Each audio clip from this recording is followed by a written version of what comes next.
आहोत राज्यातल्या पावसाची। महाराष्ट्रामध्ये गेल्या 4 दिवसांपासून कोसळणाऱ्या पावसानं शेती पिकांचं प्रचंड नुकसान होत आहे।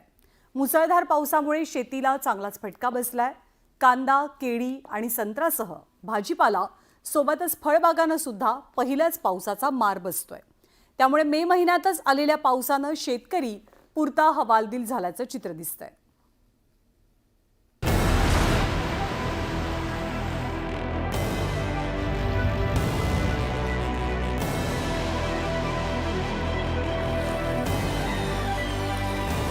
कुठे कांदा पाण्यात भिजतोय तर कुठे केळी, संत्रा, पपईच्या बागांचं नुकसान झालंय। भाजीपाला, फळबागा असो की मग इतर पिकं, कुठलंच शेती पीक सध्या पावसाच्या माऱ्यापासून वाचू शकत नाहीये।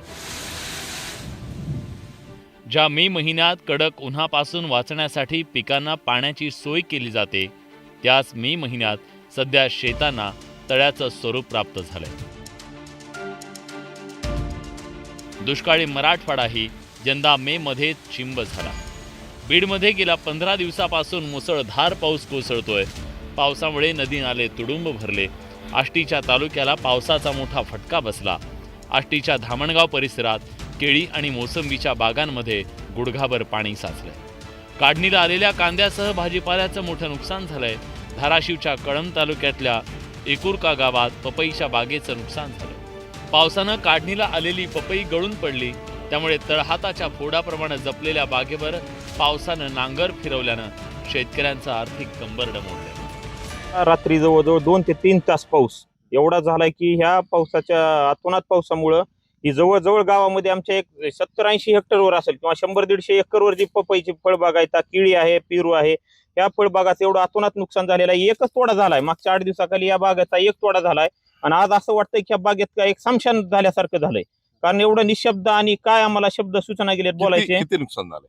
हे जवळजवळ एकरी नाही म्हणलं तरी 4 ते 5 लाख रुपयाचं नुकसान झाले। लेकरांना सुद्धा कधी आंबा तोडून दिला नाही आणि एवढं 7 लाख रुपये खर्च करून आज आम्हाला 1 रुपया सुद्धा भेटायला तयार नाही आणि 1 रुपयाचा सुद्धा आम्ही आंबा विकला नाही की आम्ही खाल्ला सुद्धा नाही नीटनीटका ह्या इकरीसाठी का आता आमचा लई खर्च झाला होता।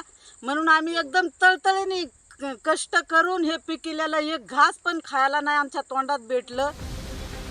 तिकडे पश्चिम महाराष्ट्रात पावसाची जोरदार बॅटिंग सुरू आहे। सातारा, कोल्हापूर, सोलापूर जिल्ह्यात चहूबाजूंनी पाऊस कोसळतोय।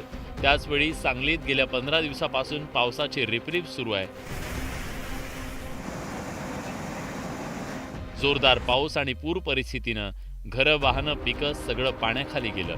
त्यामुळे आधी मान्सून पूर्व आणि आता मान्सून म्हणवल्या जाणाऱ्या पावसात सांगली जिल्ह्यातल्या शेतकऱ्यांचं मोठं नुकसान होत आहे। मका सारखं पीक असेल, उन्हाळी भुईमूग असेल, या पिकांची काढणी अद्याप शिल्लक राहिलेली आपल्याला बघायला मिळते। त्यामुळे शेतकरी मोठ्या प्रमाणावर चिंतित आहे। भात पेरणी जी काही 25-30% क्षेत्रावर जो शेतकरी इथला केला जातो, त्या भात पेरणीसाठी पूर्व मशागत जी केली जाते ती मशागत बिलकुल काही प्रमाणामध्ये, बिलकुल 1% प्रमाणामध्ये पण झालेली नाही। इकडे अहिल्यानगरमध्ये पावसाचा धुमाकूळ पाहायला मिळतोय। गेल्या 24 तासात झालेल्या जोरदार पावसानं अनेक गावांमध्ये पूरसदृश्य परिस्थिती निर्माण झाली आहे। कोपरगाव, राहाता, अकोले तालुक्यातल्या धरण पाणलोट क्षेत्रात जोरदार पाऊस कोसळतोय।